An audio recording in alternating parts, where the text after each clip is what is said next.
Bonjour Marie-Cœur de Roy. Bonjour Mathieu, bonjour à tous. Cette passion, on le sait maintenant, ce sont les passoires thermiques. Vous nous en parlez très souvent.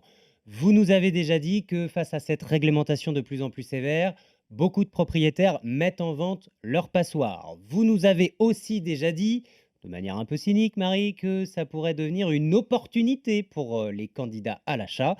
Eh bien, vous ne vous êtes pas trompé Marie. Et oui, et cette fois-ci, c'est pas moi qui le dis, Ah. Mathieu. Non, ce sont des vrais professionnels. La société Investir dans l'ancien parle carrément d'aubaine pour ceux qui veulent acheter un bien en vue de le mettre à la location. Et pour cause, oui, on en avait déjà parlé, les passoires thermiques seront progressivement interdites à la location d'ici à 2034. Beaucoup de propriétaires, faute de pouvoir faire les travaux nécessaires, décident donc de vendre purement et simplement leur passoire.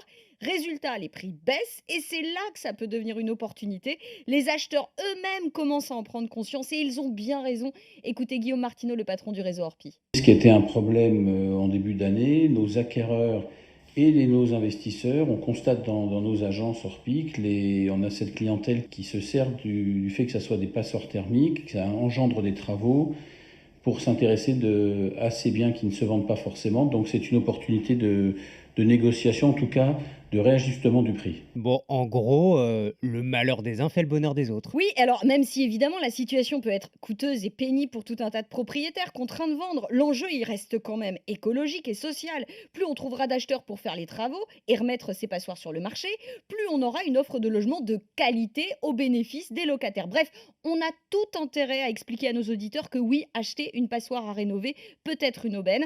On l'achète de moins en moins cher et comme il s'agit d'acheter pour mettre à la location derrière, eh ben on a aussi des ristournes fiscales, sans oublier évidemment les aides à la rénovation. Alors qu'est-ce qu'il faut faire? On regarde les petites annonces et n'importe quel logement qui est classé E, F ou G, on achète? Bon, alors surtout pas malheureux, hein, Ah, surtout pas. Dans ce cas précis, je vous conseille de vous payer les services d'un spécialiste. La société Investir dans l'ancien dont je vous parlais rappelle qu'il faut calculer, mesurer tous les paramètres. Le but, c'est quand même de gagner de l'argent dans l'opération. Le fameux rendement dont je vous parle très oui. régulièrement et que je compare au 1% que vous rapporte votre livret A. Et ben là, votre passoire, elle peut vous rapporter 6 à 7 fois plus. Ah oui, 6-7 de rendement. Bon, des exemples tout de Bah, suite là, Marie, évidemment. vite. Alors à Lille, Investir dans l'ancien a aidé des acheteurs à rénover une petite maison classée F. Prix de départ 160 000 euros, soit une décote de près de 20% sur le prix du marché local. Quand même. Derrière, gros travaux, 30 000 euros pour faire passer le bien de la note F à D. Mais grâce au montage fiscal et aux aides, le rendement finit par culminer à 6,7% par an. Et c'est sans compter la plus-value potentielle lorsque les propriétaires revendront le Eh ben bien. oui, puisque là, ce Même, n'est plus une bah oui, passoire. c'est ça, c'est plus une passoire. J'achète une passoire, je revends un bien performant. Même miracle du côté de Dijon, bradé de 14% par rapport au prix du marché local, et qui, après travaux, permet aux propriétaires d'obtenir un rendement de 5,5%.